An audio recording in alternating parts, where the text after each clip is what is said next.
A palavra, vamos abrir nossas Bíblias no livro de Deuteronômio,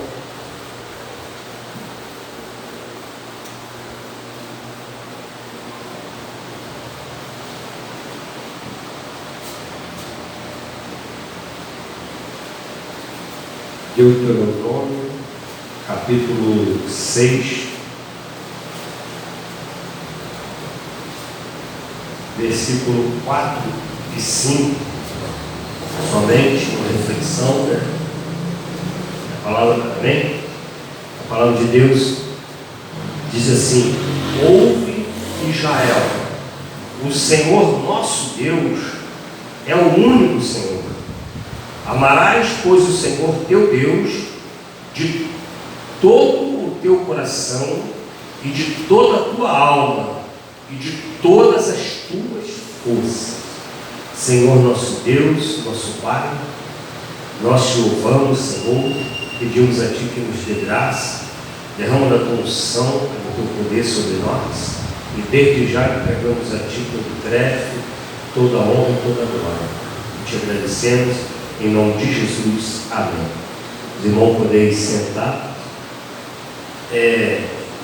Mais do que nunca, né, esse versículo está assim bem atual, porque quando a gente diz que nós somos assim, quando não acontece nada à nossa volta, né, é mais fácil, você não está sendo ameaçado, quando você não está sendo ameaçado, porque quando a gente está sendo ameaçado, irmãos, a gente fica mal, né? Uma certa feita eu sofri um assalto já próximo da minha casa, e aí eu descobri tudo que foi encomendado e tudo mais, né? As pessoas que participaram, né? Foi tudo, tinha gente conhecida, o assalto foi encomendado, então as pessoas sabiam que eu estava perto de casa, então era um bandido que pediu a chave da casa. Ele sabia que se deixava entrar em casa, né, podia ter alguma coisa, alguma reação, pegar um carro, ir atrás, alguma coisa, né? Eu estava em frente de casa. Como é que ele sabia? Se eu estivesse entrando em casa, tinha um motivo para ele saber, mas eu não estava entrando em casa. Ainda me pegaram na rua, assim, então, entre a rodoviária e a minha casa, que eu moro dentro da rodoviária, né? Então, naquele pedacinho dele, tinha que pegar ali. Se ele vacila um pouquinho, eu chego aqui em casa e não pega mais. Mas aí, pegaram, né, e pediu a chave da casa. Irmãos, o camarada vai contar uma arma para você, e depois você tinha uma participação de uma moto. Então, todo barulho que eu ouvia de moto, irmãos, eu achava que era alguém chegando, que os camaradas estavam voltando, até porque deu polícia, tive que registrar queixa, porque o roubo foi alto, foi grande, e tive que registrar queixa, tudo, envolvia cheque de terceiro, né, que tinha recebido e tudo mais. E então eu registrei a queixa, tudo direitinho. O nível de corrupção é tão grande, irmãos, que o investigador, se um dia ele ver essa fita, ele vai ver. O investigador muito próximo da gente era um investigador, e ele simplesmente falou que deu a microfilmagem na mão dele, viu, pastor? Deu a microfilmagem na mão dele, e ele falou que eu não podia investigar porque não tinha combustível no carro. E tinha que ir lá no Rio, no cheque. O cliente me deu a microfilmagem, quer dizer, dava para saber em qual conta foi depositado o cheque que o cara me roubou, mas o irmãozinho que é cristão, que diz que é pastor, né, não moveu um dedo para fazer isso. Ainda me expôs na delegacia, na frente do bandido, eu tive que retirar a queixa e não acusar, porque eu fiquei exposto lá literalmente.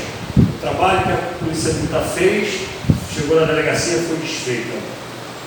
E depois você fica sabendo que esse irmão é cristão e que não é vizinho nosso, e ele vê direto passando aqui na rua. Ele sabe o que ele fez. Amém? A microfilmagem, está guardado até hoje, viu? A ocorrência, a microfilmagem, o dia que você precisar. O irmão tem que provar, eu tenho a prova, está guardado. Entendeu? Da microfilmagem, o cheque foi dado e acabou aposentou, mas não investigou nada. Mas eu fiquei numa situação, irmão, por causa disso, fui exposto, né? E todo barulho de moto que eu via chegar lá em casa, eu ficava com medo. Ficava assim, madrugada, porque passa a moto ali direto, né? De parar o moto, qualquer coisa, ficava observando o barulho da moto para ver se ia parar. Você vê como que a gente fica mal. Então, irmão, quando a gente está debaixo de ameaça, a nossa emoção, fica muito sensível. Fica muito sensível. Por que o adversário, sempre quando tem a acusação que é feita, sempre nos leva ao perigo de morte. Se você procurar os apóstolos, todos os apóstolos, com exceção do apóstolo João, que morreu de velho, cativo, mas todos os demais apóstolos morreram mártires, decapitados, cerrados, e essa era a ameaça, entendeu? Dele para que negasse a fé deles. Mas por quê? Porque nesse momento a emoção fica muito pesada. Você não lembra de Pedro? Né? Antes dele ser cheio do Espírito Santo, antes de derramar do Espírito, Jesus já avisou ele: ó Pedro, você vai me negar umas 3 vezes. Antes do galo canto já vai ter me negado 3 vezes. E foi o que aconteceu. Quando ele viu a possibilidade de acontecer com ele o que estava acontecendo com Jesus, mesmo ele sendo corajoso, ter uma espada e arrancado a orelha de um perseguidor daquele, de um soldado daquele, Malco, né, que Jesus colocou no lugar, mesmo assim, ele ficou com medo. Uma simples mulher falou: você é um deles. Ela: eu não, olha só. Uma mulher acusando. Lembra de Elias, quando matou 450 profetas de Baal? Mas quando ele foi acusado, quando ele soube que Jezabel tinha colocado o exército atrás dele para fazer a mesma coisa com ele que ele fez com os profetas, ele correu para a caverna. Então o nosso emocional é uma coisa muito séria. Por isso nós precisamos ser cheios do Espírito Santo. E o grande exemplo disso, eu quero voltar, é Pedro, um grande exemplo. Que antes do derramado do Espírito, ele teve uma atitude, a emoção prevaleceu, né? Teve uma atitude carnal de arrancar a orelha do camarada, mas quando ele se viu acuado, ele ficou com muito medo. Agora, depois do derramado do Espírito, eles ameaçavam prender ele, prenderam, ele foi preso, saía, continuava pregando, e Deus usando ele, pregava com veemência, pregou até matarem ele. Até matarem ele, e ele falou assim: ó, eu não sou digno de ser crucificado, igual Jesus iam crucificar ele, então que seja de cabeça para baixo, para não ficar igual o mestre, porque ele não é digno. Então olha só, irmão, olha a diferença de alguém cheio do Espírito Santo para alguém que está vazio do Espírito Santo. Você vê Paulo fala assim: ó, vestir a armadura de Deus, né? Aí ele recomenda, aí ele fala como é que você tem que fazer, e fala assim: sejais cheio do Espírito Santo, e não vos embriagueis com bebida, mas sim com o Espírito. Ser cheio do Espírito, porque o que pode nos dar força, irmãos, é o Espírito Santo. Amém? O que pode nos ajudar é o Espírito Santo. No momento de dificuldade, de difícil, né? Você, como Moisés, estava diante do mar, acuado, o exército já no calcanhar ali do povo de Israel, e ele, um simples homem, ele não é super-homem, ele fosse super-homem, saia voando, igual a gente vê na televisão, né? Aí vai lá atrás, pegava aqueles exércitos tudo, derrubava tudo, ou como Sansão também, que tinha uma super força, né? Pegava lá a queixada de burro e matou 1000 filisteus com a queixada de burro, uma peça de osso assim na queixada aqui, ó. Matou, virou um machado, aquela queixada virou um machado na mão de Sansão e matou aqueles homens todos. Mas Moisés falou assim: como é que eu vou fazer? Aí o Senhor falou assim: ó, diga o povo que marcha. Por que você clama a mim? Olha só, se você confiar na palavra de Deus, se você confiar no chamado de Deus, você não precisava aclamar a Deus. Eu vou, diga o povo que marcha. Ele tocou na água e abriu. Então estava pertinho já de acontecer o milagre, porque Deus já deu autoridade a ele. Amém? Então, irmãos, nós precisamos crer na palavra. Como é que a gente fica cheio do Espírito Santo? À medida que a gente crê, que a gente se alimenta da palavra de Deus. A palavra de Deus é que enche o homem com o Espírito Santo. Ninguém fica cheio do Espírito Santo sentando embaixo de uma Bíblia, de alguma coisa. Ah, você está aqui que Deus está derramando o Espírito ali. Não. Deus derrama o Espírito sobre aquele que está se alimentando da sua palavra, sobre aqueles que estão louvando o nome dele, mesmo com dificuldade, mesmo na luta, mesmo na escassez. Deus derrama o Espírito. Não foi isso que aconteceu com Paulo e Silas? Eles estavam louvando depois de uma coça que eles tinham tomado. E veio o poder de Deus e quebrou tudo e soltou, abriu as cadeias. Então, a ordem de Deus é que ele fala assim, ó: ouve, ó Israel, o Senhor nosso Deus é o único Senhor, ou seja, não há outro Senhor. O que é Senhor, irmão? Senhor, quando ele fala assim, ô Israel, ele não falou nosso, é o único Senhor, não falou que é o único Deus, não. Ele falou assim, ó: o Senhor, ouve Israel, ó, o Senhor nosso Deus, já falou o Senhor nosso Deus, né? Primeiro ele fala Senhor no sentido de honra, né? De ser Senhor nosso Deus. Ele diz assim, ó: é o único Senhor. O que quer dizer que ele é o único Senhor? É o único que tem o controle nas mãos, é o único que tem o poder, é o único que tem o domínio, é o único que pode todas as coisas. Ó Israel, tu está vendo aí um monte de deuses por aí, parafraseando, mas o Senhor, o nosso Deus, é o único Senhor. Ou seja, os outros deuses que se ouviam falar, não manda nada. Os outros deuses que se ouviu falar, como o faraó, o faraó era tido como Deus. O sistema comunista, eles querem ter o sistema, o partido, o governo, como sendo Deus, querem ocupar o lugar de Deus. E essa palavra é atual para nós hoje. Ouve, ó igreja, o Senhor nosso Deus é o único Deus. Porque nós estamos prestes, irmãos, a muitas perseguições. E eu quero usar agora para ilustrar esse texto, vamos voltar um pouquinho a Gênesis, capítulo 39, aqui na história de José. Vamos considerar aqui alguns fatos aqui da vida de José. Gênesis 39, versículo 8 e 9.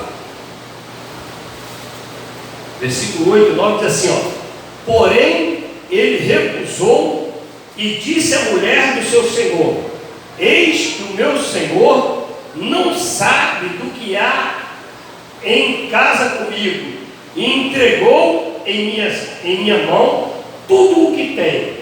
Ninguém há maior do que eu nesta casa, e nenhuma coisa me vedou, senão a ti, porquanto tu és sua mulher. Como, pois, faria eu tamanha maldade e pecaria contra Deus? Olha só a situação. A situação de José, os irmãos conhecem a história, né? Que a mulher estava assediando ele e já vem assediando há algum tempo, querendo se deitar com José, mas José resistiu, irmãos. Resistindo, ele era um servo naquela casa. Mas aquele homem era tão temente a Deus. Por que eu vou usar a figura de José? Porque o texto que nós lemos aqui de Deuteronômio diz assim, ó, que ouve, ó Israel, o Senhor nosso Deus é o único Deus. E depois diz assim: amará, pois, o Senhor teu Deus de todo o teu coração, de toda a tua alma e de todas as tuas forças. Olha o que aconteceu aqui com José. José colocou isso em prática. Ele não disse que estaria pecando contra aquele homem. Ele disse que se ele fizesse isso, ele estaria pecando contra o Deus dele. Contra o Deus dele, irmãos, que é o único que existe. José conhece o único Deus. Você conhece o único Deus. O mundo lá fora conhece muitos deuses, mas você aqui dentro conhece e sabe quem é o único Deus que tem poder, irmãos. Os deuses lá de fora são apaziguados com enganação, mentiras, fraude, mas o nosso Deus não, é o único e verdadeiro Deus. E se Ele é Deus, quem está no controle é Ele. Amém? Se Ele é Deus, quem está no controle é Deus, não sou eu. Porque lá fora as pessoas criam deuses para satisfazerem elas, para fazer a vontade delas, para satisfazer os vícios, os prazeres que ela tem, Deus disso, Deus daquilo. A pessoa gosta muito de prostituição. Tinha uma casa de prostituição de um deus, de uma deusa, porque pessoas gostavam de frequentar aquilo. Agora, o nosso Deus não é o único e soberano Deus. E José diz assim que ele resistiu àquela mulher por causa, ele falou assim: pois faria eu tamanha maldade e pecaria contra Deus. A sabedoria. Essa situação de José fica muito parecida com a situação de Davi. Olha só, Davi falhou. Davi, ele viu a mulher e ele que tomou a iniciativa de chamar, de seduzir, de usar da mulher de alguém que estava lutando com o comandante dele. Como Urias falou assim, é esposa do seu comandante. Fez questão de falar seu comandante. De Urias, o seu comandante, olha só. Fez questão de frisar isso, quer dizer, ele não podia falar mais do que isso, que era o rei, estava falando com o rei. Então ele deu essa deixa para o rei. Mesmo assim o rei não preservou o que José preservou, ou seja, não pecar contra Deus. Amém, irmãos? Você vê, Davi era o rei, estava no conforto, na facilidade, e sem ser pressionado, somente pressionado pela sua carne, pela sua natureza humana, ele pecou contra Deus, ou seja, cometeu a maldade contra o seu próximo e pecou contra Deus. Porque quem ama Deus, ama o seu próximo. Foi isso que Jesus disse: quais são os dois mandamentos? Só tem dois: amar o Senhor seu Deus acima de todas as coisas e o próximo como a ti mesmo. Mais para frente Paulo diz: se você ama a Deus, o próximo está incluído. Porque o homem que ama a Deus não faz mal para o seu próximo. O homem que ama a Deus ama o seu próximo, não cobiça nada que é do seu próximo, não faz nenhuma maldade para o seu próximo. Por quê? Porque ele pecaria contra Deus. Amém, irmãos? Deus, o homem que ama a Deus com todo o seu coração, como disse ali, com todo o seu entendimento, com todo o seu ser, a preocupação dele é desagradar a Deus. Eu não vou fazer uma maldade dessa e pecar contra Deus. E a mulher bonita, não era? Se fosse uma mulher feia, era fácil. A mulher bonita, seduzindo ele, né? E ele, novo, solteiro, e ele era escravo. Ainda podia pegar o status ainda, que se deitou com a esposa do patrão, ele era servo, ele estava ali como escravo. E ele podia pensar em se beneficiar, porque se deitando com a mulher do camarada, ele podia ter outros favores, né? E que ela poderia beneficiar ele. Mas o homem que ama a Deus, que põe Deus em primeiro lugar na sua vida, irmão, não existe mais nada acima de Deus. Ele só quer o que vem de Deus. Amém? Quando a gente ama a Deus acima de todas as coisas, a gente só quer o que vem de Deus. A gente não quer nada que o adversário possa nos oferecer. É como Jesus no deserto: transforma pedras em pão, e olha os reinos aí, tudo aí, Jesus. Nada disso interessou a Jesus. Foi o caso de José. José é um tipo de Cristo. Ele mesmo sendo cativo, ele resistiu àquela tentação, né, com o propósito de se guardar por causa de Deus. No versículo 10, ele diz assim, e aconteceu que, falando ela cada dia a José, olha só, e não lhe dando ele ouvidos para deitar-se com ela e estar com ela. Quer dizer, a cada dia, olha só, o negócio estava sendo insistido. Todo dia a mulher ia lá seduzir o camarada. Todo dia ela ia lá para ver se fazia. Isso não aconteceu uma vez, não. Não. O inimigo é persistente, irmãos. O adversário é persistente.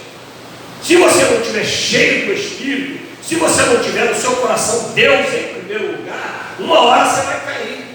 né? Eu estou usando aqui uma situação de adultério, mas não é necessariamente, não é toda a situação da nossa vida que é adultério. Tem outras situações que vem uma proposta, vem alguma coisa, e se a gente não vigiar, quando a gente vê, a gente está caindo. Amém? Até pela insistência. Às vezes, pela insistência, a pessoa pode pensar até que é de Deus, que está insistindo tanto.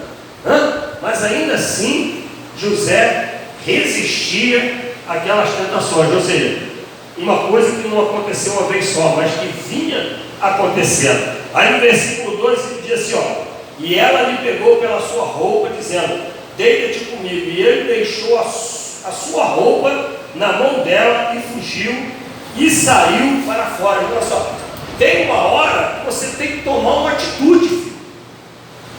Tem uma hora que temos que tomar uma atitude. Lembra do Salmo primeiro?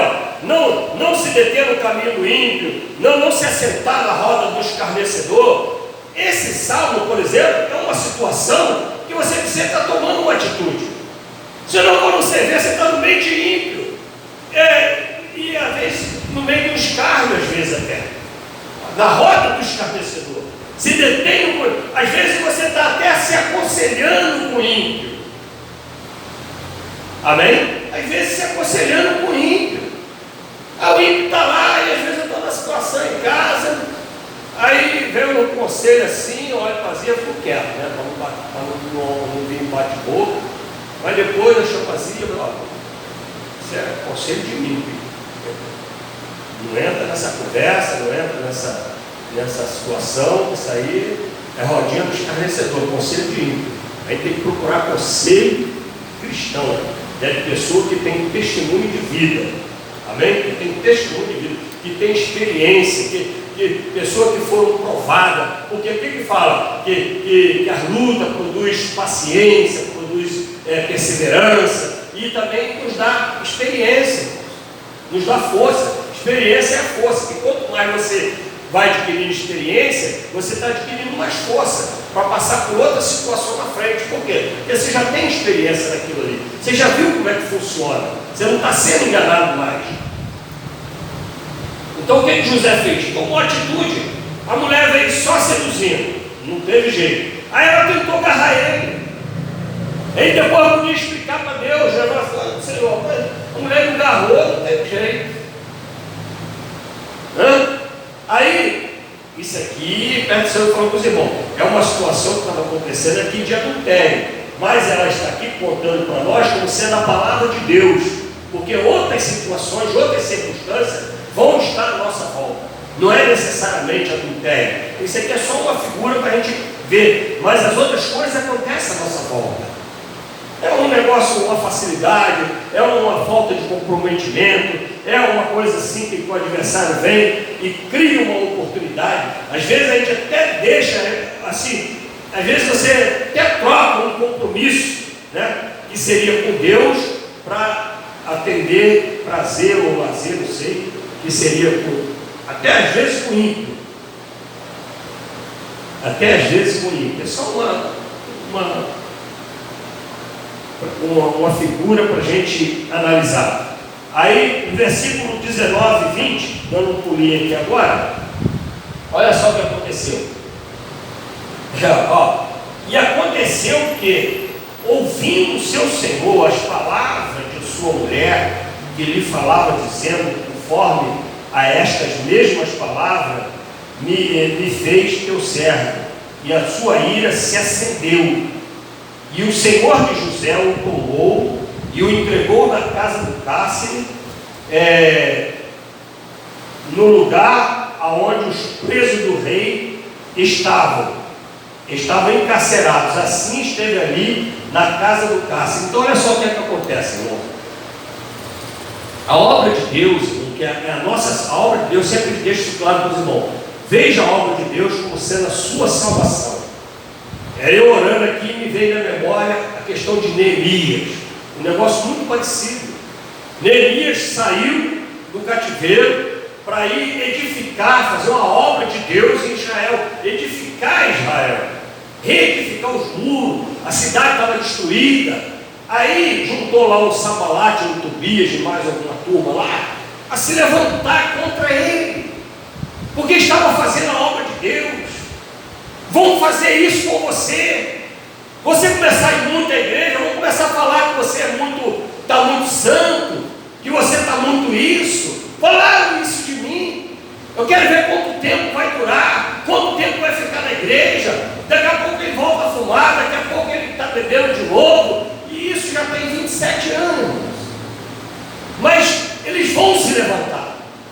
O adversário vai enviar alguém, vai enviar um Sambalate, vai enviar um Tobias. Você está querendo fazer a obra de Deus, desenvolver a obra de Deus do qual Deus te chamou para salvação.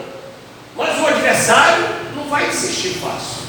Enquanto você estiver respirando, enquanto você estiver nesse corpo físico, o adversário vai estar tentando.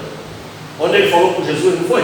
Quando ele viu que não conseguiu seduzir Jesus, o texto diz o quê? E o deixou até um momento oportuno. Ou seja, ele queria esperar uma outra oportunidade. Ele largou Jesus e vai esperar outra oportunidade. Ele não teve mais. Teve na cruz, mas foi a última que ele teve, né? E ofereceram a oportunidade para Jesus. Não era Satanás diretamente, mas eram os fariseus mandando Jesus se negar como Messias. Era o Pilatos querendo dar oportunidade para ele sair, parar com esse negócio de falar que é Messias, que é Jesus, né, que é o Salvador, e aí ele não ia morrer. Mas Jesus não caiu, não cedeu à tentação, assim como não cedeu no deserto, não cedeu agora na ameaça de morte. E a mesma coisa aconteceu com Neemias. Eles ameaçavam que queriam fazer isso, e agora você viu aqui, ó, José, mesma coisa, se levantaram contra José, né? A mulher que não conseguiu o que ela queria, o que ela fez? Acusou José. E se José tivesse cedido, irmãos, ela poderia também depois acusá-lo do mesmo jeito. O homem poderia descobrir que ela aconteceu alguma coisa com ela e José, e ela ia botar a culpa em José do mesmo jeito. Irmãos, a nossa esperança é a confiar no Senhor. Amém? José ficou confiando no Senhor. Neemias fez a obra de Deus confiando em Deus. Eu não posso, eu tenho uma grande obra. Mas vamos, Neemias, vamos ver o ataque de hoje no Sambalate e no Tobias hoje. Não, irmão, então é um churrasco que nós vamos fazer. Um dia só que você faltar o culto, não tem problema não. É só não sei o que nós vamos fazer. Aí Neemias falou assim: não, irmão, eu não posso sair daqui que eu estou fazendo uma grande obra. Nesse churrasco eu tenho certeza, se não for cristão, se não for um evento cristão, você não vai estar fazendo a obra. Eles é que vão estar fazendo a obra em você, em nós. Amém? Então eles se levantam. Isso é só uma figura, né, que a palavra de Deus usa. Mas Neemias falou assim: não posso ir. José é a mesma coisa. Aí acusaram Neemias: ó, Neemias está fazendo um negócio lá contra o rei. Olha só, Neemias está edificando Israel para poder pregar rebelião contra o rei da Síria. E não era nada disso. O rei tinha autorizado, Neemias estava debaixo da autoridade, né? E eles tentaram fazer isso. É a mesma coisa na nossa vida. Quando eles veem que você não vai entrar no caminho deles, aí você começa a não prestar para eles. Fulano está pensando que é isso, que é não sei o quê, por causa de igreja. Fala por causa de igreja, não fala por causa de Jesus, fala por causa de igreja. Não faz mais isso com a gente, não vai mais não sei aonde. E tem um monte que continua fazendo para não levar esse nome que vão falar. Porque antigamente falava assim: aquele é Bíblia. Aí hoje a pessoa nem quase não carrega a Bíblia mais, né? Porque antigamente ele via: é Bíblia, não sei o quê, e tudo era mal. Ficavam difamando, o mundo ficava difamando os bíblios. Bíblia é a espada do Espírito. Aí, o que aconteceu? A mulher vai difamar José e o marido dela acreditou. E o marido acreditou. A gente está vendo isso acontecendo hoje, irmãos. Assim no mundo político, aqui no Brasil, a gente está vendo acontecendo. As pessoas levantam assim, cada mentira, cara, no arco da velha, né? Cada mentira, né? Você vê claramente aí, ó. Aí eles tentam fazer uma coisa. Aí como eu estava falando, o tiro vai e sai pela culatra. Por quê? Porque Deus está nesse negócio. Essas coisas que estão acontecendo no Brasil, Deus está envolvido nisso. Deus está envolvido essa nação vai mudar. Tu pode ver, eles tentam, mas aí quando eles vão ver, o negócio sai diferente do que eles queriam fazer. Agora, por exemplo, eles queriam fazer uma investigação em cima do presidente. Aí já conseguiram fazer que a investigação vai ser geral. E o presidente falou lá, gravaram o presidente e ele falou assim, eu quero geral. Ele não pediu para tirar ele, investir no presidente, investir no governador, investir no prefeito. E nós vamos ver quem é quem. Se for coisa séria, se não tiver fraude, nós vamos ver quem é quem. Quem foi que trabalhou de fato em prol do povo para libertar da pandemia. E quem foi que enganou e que fraudou e que roubou o recurso. Amém? Então, meu irmão, isso é só essa aplicação, isso aqui que eu falei, você pode ver na nossa vida, porque o nosso contexto hoje é de uma guerra espiritual. E o adversário, o interesse dele é nos fazer desviar da nossa salvação, desviar de Jesus Cristo. Amém? Então, irmãos, que a palavra de Deus fique em nosso coração. Deus tem que estar em primeiro lugar, como Deus falou a Moisés para que falasse a Israel: ouve, ó Israel, não, ou seja, não tem outro Deus. O nosso Deus é o único Senhor. O único Senhor é quem? Senhor é quem manda. Amém? Senhor é o dono. Ele falou que o nosso Deus é o único. Se alguém fala, não, eu tenho meu Deus, mas o Deus é muito maior. Lembra que Jesus falou assim, Pilatos falou para ele assim, eu tenho autoridade para te soltar. Se Jesus caísse, negasse, Pilatos podia soltar ele. Eu tenho autoridade para te soltar. O que Jesus falou? Ninguém, você tem autoridade, usando as minhas palavras, né? Porque o Pai te deu essa autoridade. Ninguém tem autoridade sobre mim se o Pai não tiver dado. Se ele tem essa autoridade, é porque Deus deu. Então quem é o Senhor? É Deus. Amém? O Senhor é Deus. Aquilo que aconteceu com Jesus, aconteceu por quê? Porque Deus permitiu. Porque Ele tinha um plano naquele propósito, naquela morte, naquele sacrifício, naquela dor toda que Jesus passou. Deus tinha um plano. A mesma coisa agora. Deus tem um plano na nossa nação. Esse negócio de pandemia, essas coisas todas, essa politicagem, essa safadeza, essa mentirada toda, porque quem trabalha com a mentira é o adversário. Então Deus tem um plano para a nossa nação. Amém? Então vamos ficar em pé, agradecer ao Senhor. Glória a Jesus.